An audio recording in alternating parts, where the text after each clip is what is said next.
Hi, Donald here with Floating Feathers Kayak Fly Fishing School with another tips and tricks. And this tips and tricks, or opinion, is on fly line color. And does fly line color really matter?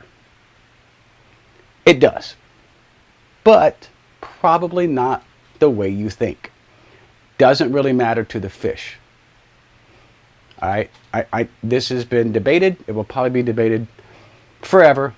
Here's why the fly line, or here's why I feel, or my opinion and my experience is, why the fish really don't care about what color your fly line is. Okay, the fly line itself, the fly line color doesn't really matter. A fish is going to see any color that comes on, right? Whether it's a bright green, a gray, an orange, a bright yellow, whatever it might be. Any of these bright colors, dull colors, tans, camo, whatever it is, okay?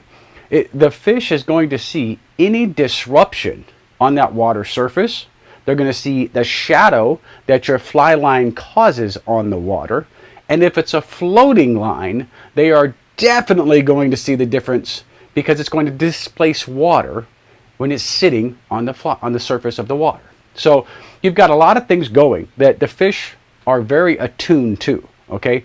First of all, nothing in nature is a straight line.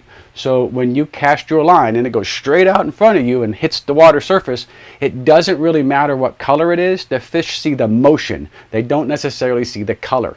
And if you think about your fishing, when you're fishing, even if your fly line is clear, which I don't think you can buy clear fly line anymore, you used to be able to. Anyway, but like with your leaders and your tippet, okay?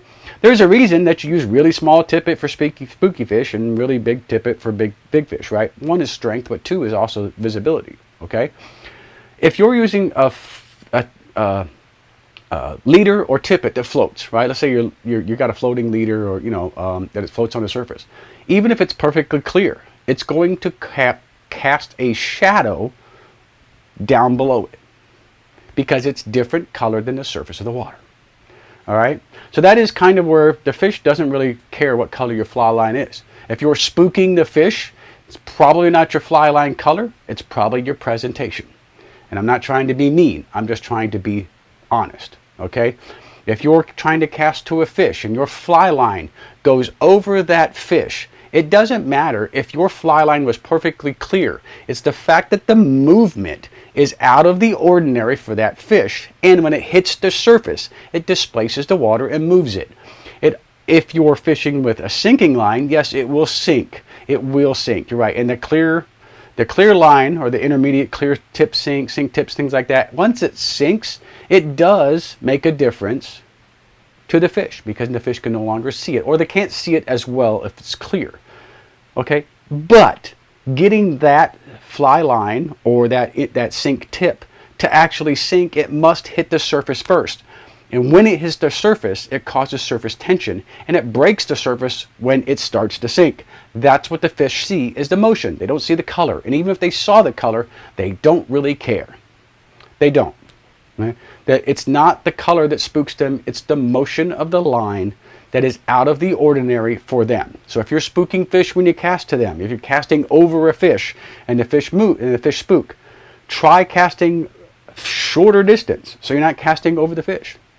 If you've ever been fishing and you're casting, you got a perfectly beautiful cast, and it just lays the fly out there just nice and gentle and just as good as presentation as you ever have. If the fly hits, right, and the fish doesn't eat, he spooks, it's probably not the fly that spooked the fish. It's probably your fly line, your leader, or your tippet, because it disrupted the water. Because your line hits, then your leader hits, then your tippet, then your fly.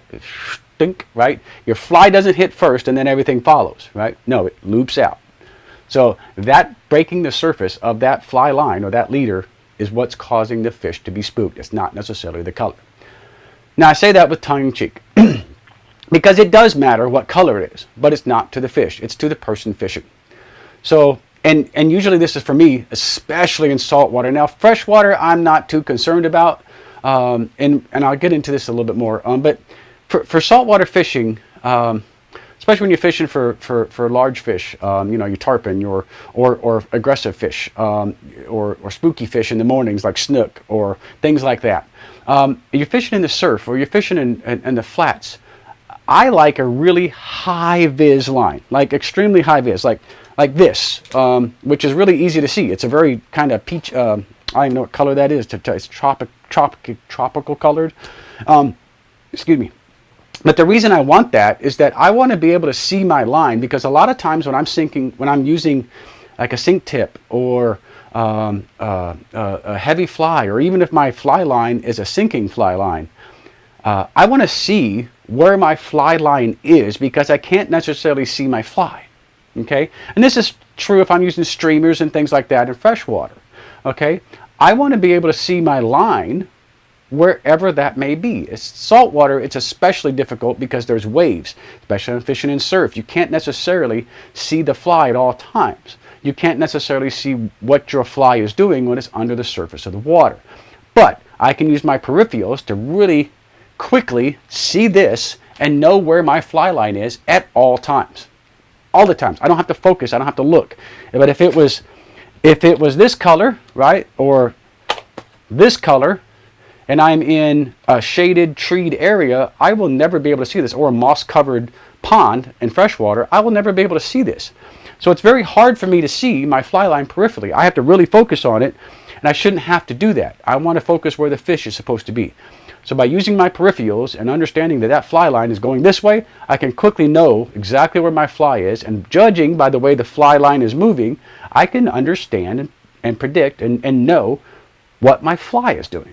Whether there's a fish on it, whether a fish is tapping it, whether a fish is taking the fly, or if it's hitting on the bottom when I don't excuse me, when I don't want it to be, or if it's, you know, I can bump it across the bottom, if it's got a wave, things like that. Saltwater fishing is a little bit different than fishing in a pond, obviously. And if you've ever done both, you know exactly what I mean.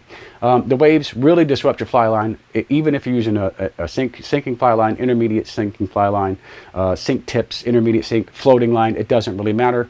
The waves and the motion of that water is really going to move that fly line. So by having a nice high vis that's in that water, I can see it better. I use the high vis. I want to be able to see my fly line. Now, when I'm using things in freshwater, like using streamers, now I use a shorter streamer, but I also use a little darker colored in freshwater, because I can use that, because I'm not usually, now when I say darker color, I don't mean this green, all right? I just have to have this green because this is an old fly line that I use for students, and I just brought it in here. But I mean like a gray, okay? That's what I mean by darker than this thing, okay? That gray allows me to still see the fly line, but when I'm using like streamers or clousers, you know, anything that's intermediate or sinking fly, I can use a shorter leader and still be able to control that fly. And I can use a shorter leader on a floating line and really know where my fly is at all times. So, fly line color, all right? Does it matter? Yes and no. So, that's my opinion now. That I know there's going to be people that argue with me, and there will be people that argue with me until the end of time. This is just a huge debate in the fly fishing world. But that's my reasoning for it. The fish don't really see the color. They don't care what color it is. The motion will spook them faster than a color ever will. All right. Donald here with Floating Feathers Kayak Fly Fishing School. That has been a tips and tricks on fly line colors. And let the debate begin. Thank you all for watching. Please tune in every Tuesday at 2 p.m. Central, right here on the Floating Feathers Kayak Fly Fishing School channel. And until next time, tight lines and safe paddles.